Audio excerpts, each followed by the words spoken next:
Hi, Miss Mega, my friends, and everyone out there.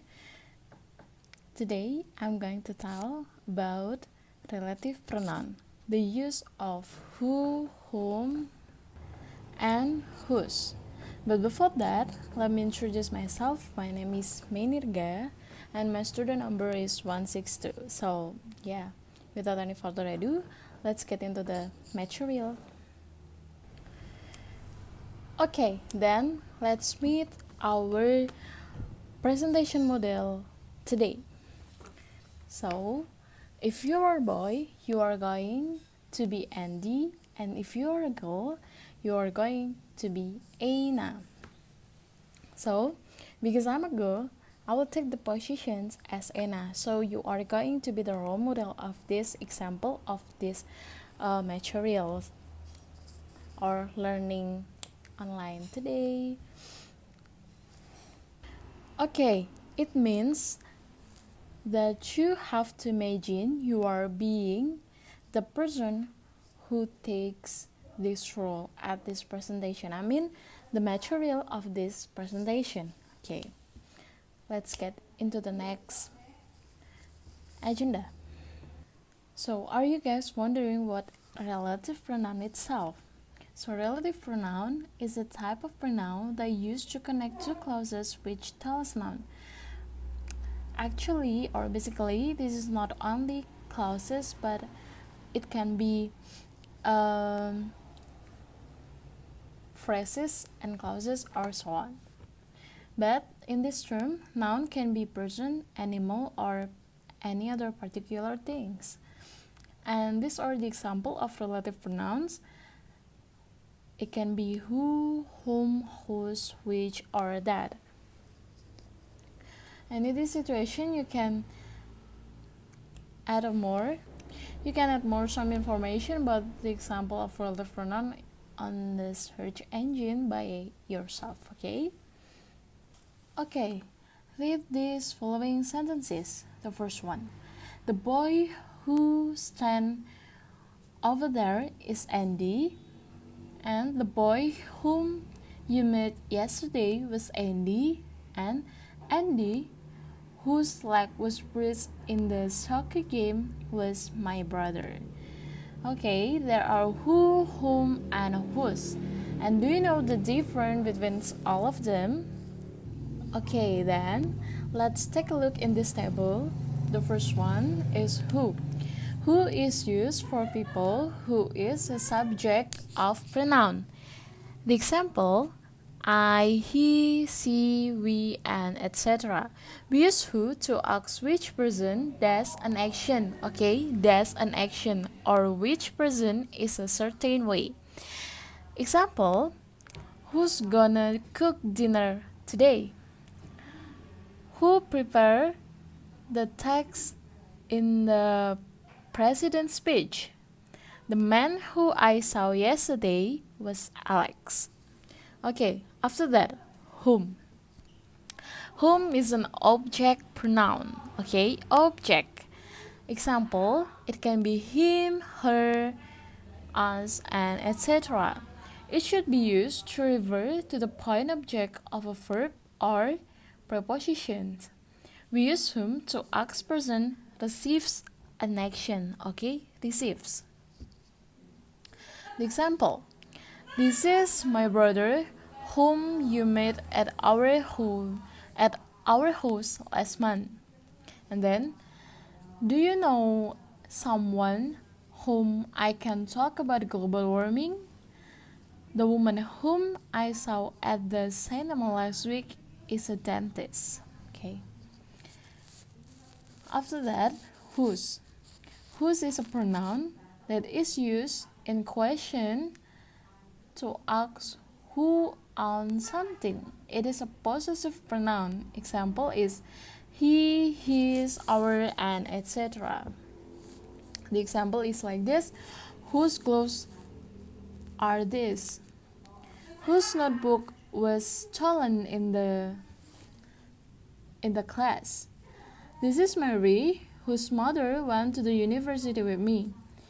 Alex, whose mother is a math teacher lives in London. Okay, I'm still figuring out that you are still confused about these things, and let's try to make it clearer and make you as the positions of all of these relative pronoun. Okay, let's start from who. Things that need to be highlighted to use this who is becoming a subject and does an action. Okay, so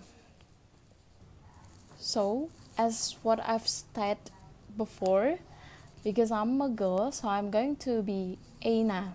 Okay, so Aina will be the subject, so we will be the subject. Okay, we imagine that we become the subject, and we now in the right side and the object in the left side. The sentence is like this. The boy who I met yesterday was Andy. So you does an action. We does an action as I that met the boy yesterday. So we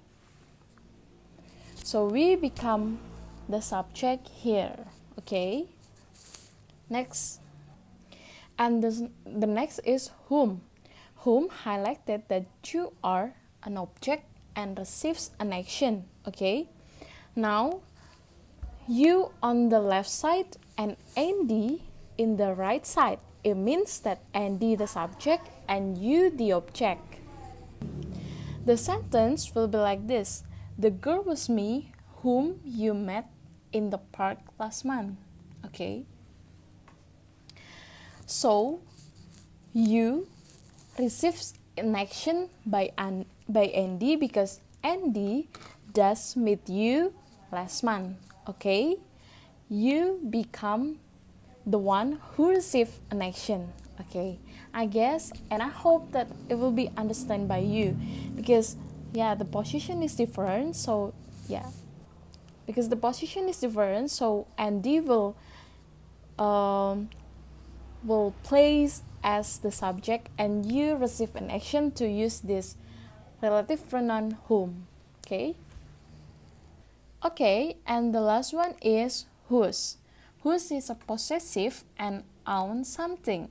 Okay, the example is her, his, our, and etc. And now let's look at the picture. The picture is now become ones. It means no gap between Andy and you and me, and us. Okay, so the sentence will be like this. The boy whose white clothes on was my boyfriend. Okay, so it means that the boy who wear the white clothes is my boyfriend, which is yours. And this is a possessive because Andy is yours. Okay, so Andy adalah milikmu. Okay, I guess it's all about the relative pronoun, and who can be used if you are become the subject, whom can be used if you are become the object, and whose can be used if it's possessive or you own something. Okay, I guess that's all about what I want to talk to you. And I know that this is not a perfect explanation, and this is my first time doing this explanation video to all of you, and I hope that I can improve more, and I do really hope too that you can get some information or you can add some insight about the relative pronoun, because I've been trying my best to make it as clear as I can. So thank you so much for taking a look and listen to me. Thank you, and stay healthy and stay happy, and also stay hydrated. Thank you.